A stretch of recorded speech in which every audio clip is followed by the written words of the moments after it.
There you go. If they're flying around at a fire front and feeding on small insects like grasshoppers and moths, if they had to catch a small insect like that and every single time fly up and find a nice safe place to land and eat that insect, get back up again, fly all the way back to the fire, catch another small insect, go back and land, eat that, get back up again, fly back to the fire, go. They're going to use up a lot of energy. In fact, they'll probably use up more energy doing that than what they get out of their food. So it wouldn't be worth their while catching in the first place. So I've learned to feed on the wing. It's a very energy efficient way of feeding. That was just a little bit too hard that time. He's going to finish that one up there. Then once he's finished eating that, I'm going to ask him and stop loss of habitat. Simplest thing for people to do is recycle your paper products. How simple can that be? When you're finished with your paper, please don't throw your rubbish, throw your paper in a rubbish bin, throw your paper into a recycling bin. Mammals and reptiles and dead animals are all on the menu. But this bird is also really well known for being a nest robber, and they love to eat the eggs hatching for us.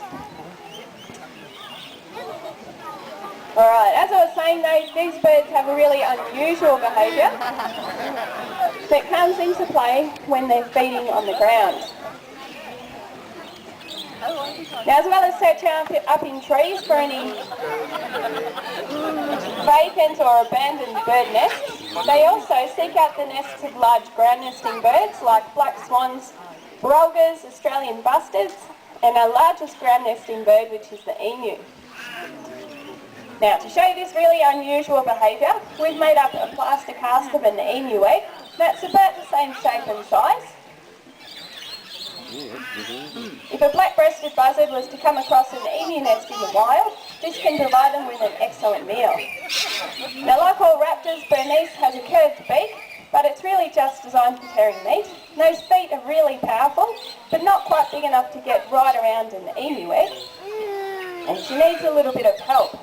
So I've got a rock here. Put that down for Bernice and she'll show you, hopefully, how it's done. There's your rock.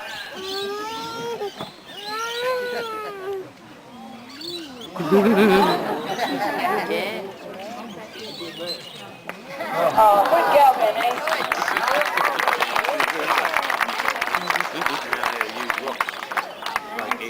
Behaviour.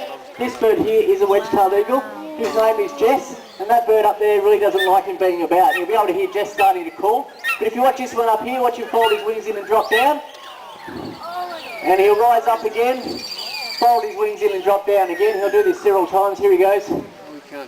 Hopefully some of you can see that because that's absolutely awesome. Can anyone see it? That is a real typical territorial behaviour. These birds are really territorial birds. Jess won't be flying today because if Jess was to fly, you guys are really lucky. Hopefully you really... That wild male up there is trying to tell Jess that this is his territory. I own this land and you're not welcome. Jess, by calling here, he's sitting here saying, no, this is my land and you're not welcome here. These birds are very territorial birds, and if Jess was to fly, that eagle would come in very, very quickly and try and chase Jess away, and we can't afford for that to happen. So I'm just going to hang on to Jess for a minute. Yeah, go Ravens.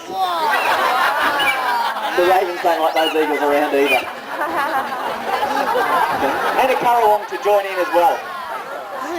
While that eagle is soaring around up there though, have a look at the shape of its tail. Can you all see that beautiful wedge or diamond shape to its tail? That's why they're called wedge-tailed eagles. Now I'm just going to quickly walk past with Jess, so we won't spend a lot of time out here, but I'll just quickly walk past behind you all because I've got a little bit more protection here with the trees. It makes both the birds feel a little bit more comfortable. So I'll just walk past with Jess for you to have a quick look at. Have a look at the size of his feet first of all. They're his main weapons, that's what he uses to catch his food with. And these birds are capable of taking some pretty large animals. They're capable of actually taking animals about the size of a wallaby.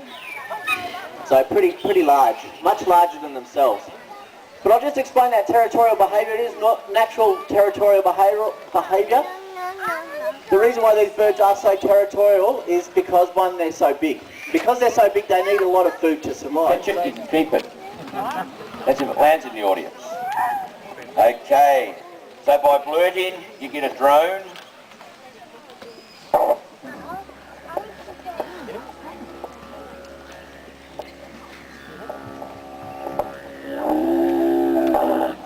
Move your lips around, the drone will change.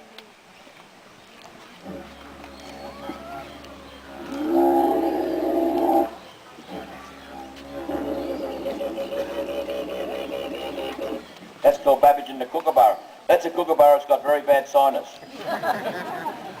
Boomerang, guys. Look at the boomerang. That boomerang was copied from a boomerang that my great-grandfather made.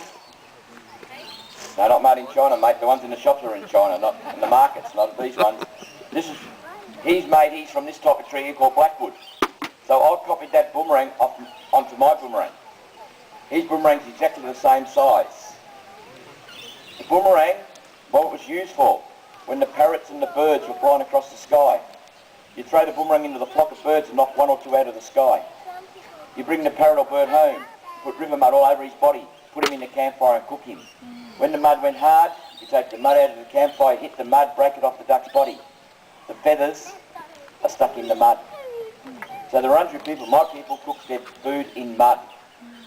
Wurundjeri people lived here at Healesville Sanctuary. Now, if a boomerang is made properly, it'll come back if there's no wind.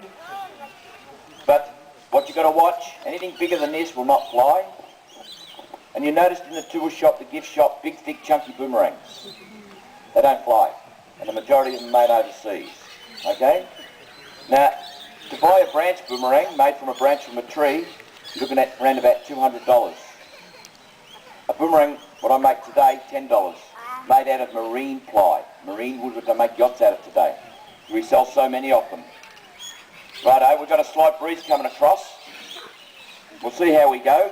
Now if the boomerang comes into the audience, guys, catch it like this, look. Try that. Try it. You catch it, if it comes in the audience, and I'll give you a brand new one out of my bag. The breeze is blowing across here. So be prepared here, just in here. Okay? And if it's coming towards you, catch it, because if you don't catch it, it's going to hit you. Alright? This is the way you hold the boomerang. You make a fist. It's just between your thumb and your finger there. It sits back, flicking back, and you step there. Righto, let's see how we go. Oh, about a couple of weeks more.